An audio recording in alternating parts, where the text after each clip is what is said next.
What's up, you guys? Welcome to the unnamed channel currently. I don't have a name for it yet. This is the very first YouTube installment that I've ever done. Always wanted to make a video, but I've always made up excuses as to why I couldn't. So no excuses today. We're getting this done. This channel I want to primarily focus on motorcycles and cars. Those are two things that I'm really passionate about.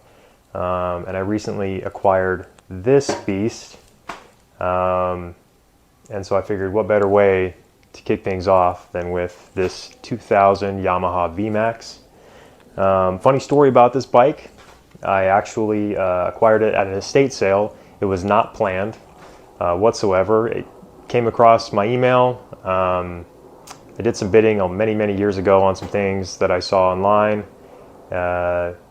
And I still received the email because I'm on their subscription list. And this popped up one evening saying the auction was about to end. And I thought it was a really cool looking bike. I used to see these back in high school. I always wanted one, never thought I'd get one. And the auction was ending and it had $500 on it. And I was like, wait, this has to be some sort of scam or something. There's no way. These bikes are far more valuable than that. Bike was actually, it didn't have a key.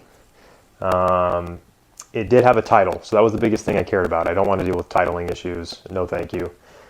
So I knew I had an issue with the key, and the operating condition was unknown. So I understood why it was going for 500 bucks.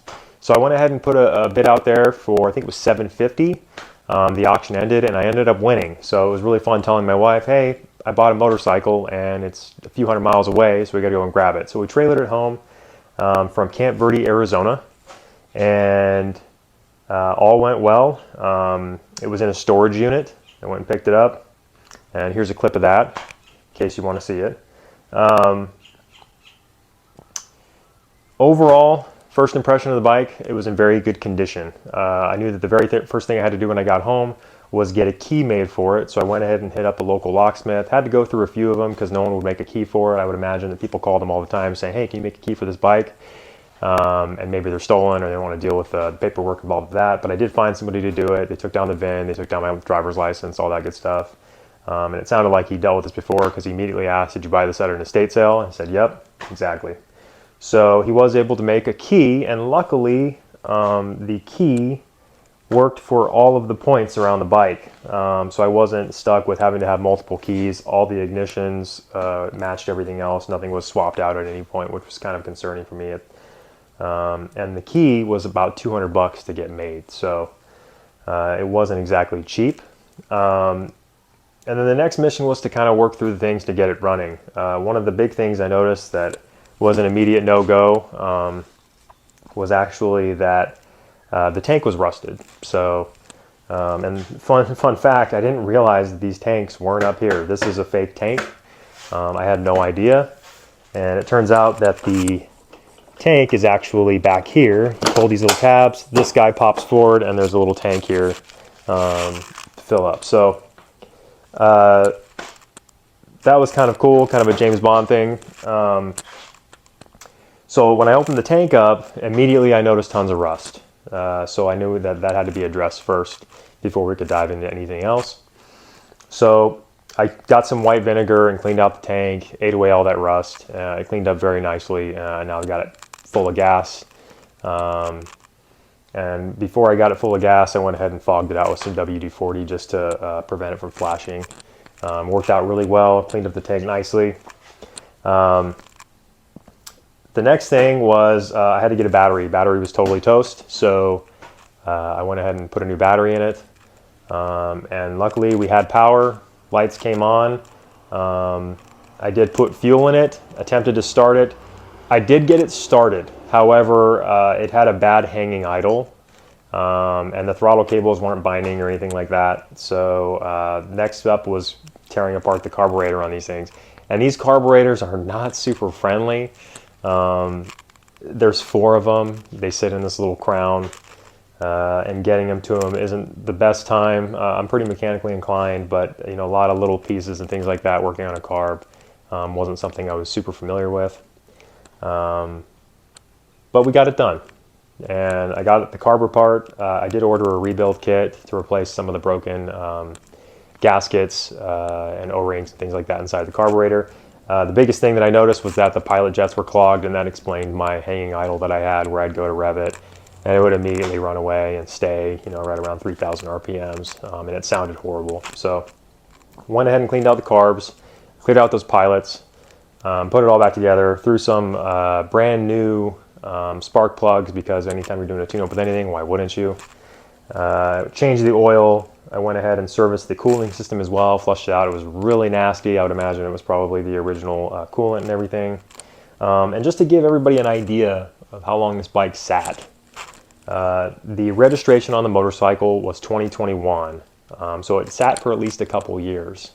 And my understanding is this belonged to a lady, actually, who passed away several years ago, and it's been sitting in storage since, hence the rusty tank and the clogged up carburetor. So yeah, at this point I've done some basic service items on it and wanted to get the bike started, and I did get it fired up. It worked great. And next thing I had was the entire front wheel was actually covered in what appeared to be a combination of brake fluid and fork oil. So I knew the forks had to be serviced. I did service the forks, completely removed them, rebuilt them, put new dust seals and new inner seals on them, and they've been working great ever since. And then I also ordered a front caliper rebuild kit and replaced all the seals for the pistons, because they were all split apart and leaking everywhere, all over that front disc and all over the wheel. So got that squared away, firmed up the suspension nicely.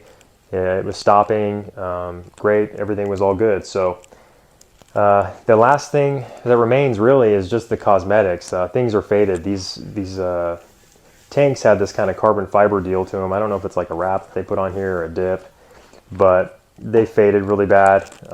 Pretty much the front fender, rear fender, the gas tank, everywhere. I do have some tears in the seats that need to be addressed. I would imagine that, you know, the individual that had this bike before probably parked it at work or something like that, and it sat out in the sun.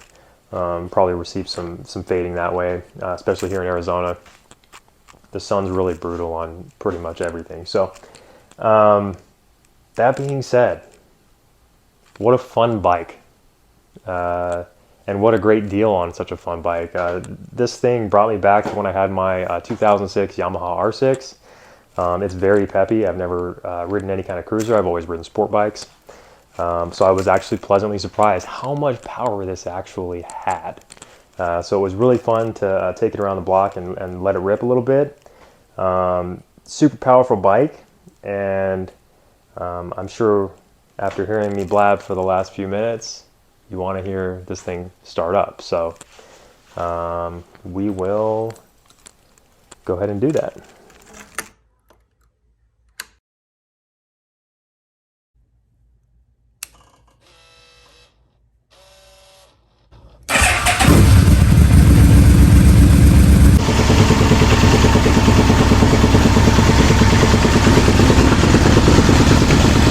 So, I mean, it sounds amazing. This bike has just such an amazing rumble to it.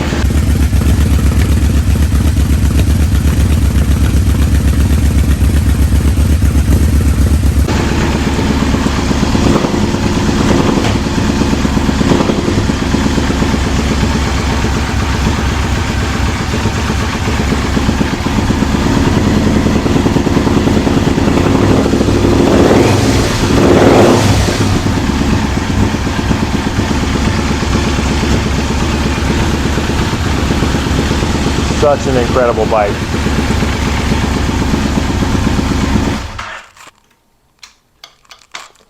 So there you have it. We have a totally running and functioning motorcycle with everything rebuilt. Granted, I had to do a lot of work to get here, but total cost, I mean, somewhere in the neighborhood of $1,200 or $1,250 for a 2000 VMAX, which is unheard of. So other than the cosmetic stuff, I mean, it's just in immaculate mechanical condition. And I forgot to mention, inside the carburetor, come to find out, it was actually jetted as well. So we've got exhaust, we've got a K&N intake, and it is jetted with the stage 1 kit. come to find out. So it does rip. It's fun to ride. Really good response on the throttle. It's not all boggy or anything like that. So I've just had a blast with this thing. I don't know what I'm going to do with it. I don't know if I'm going to sell it or if I'm going to keep it. It's just such a cool bike. And I'm happy it worked out. So let me know if you want to see some other videos with it. You know, please subscribe. Love to kick off a channel where we can talk more about cars and motorcycles for you enthusiasts out there.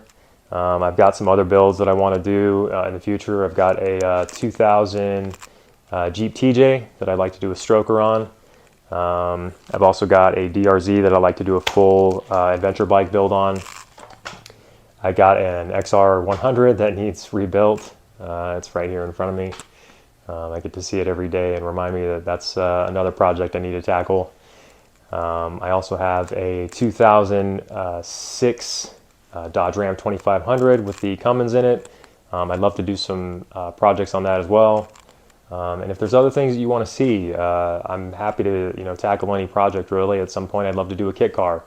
But whatever you want to see, I'd love to do it. I love chatting with you guys, so if you want to leave some comments, ask questions, tell me some stories, love to hear it. Just love to connect with some other folks that are passionate about bikes and cars, all things mechanical really. So appreciate you tuning in, and I'll see you guys next time.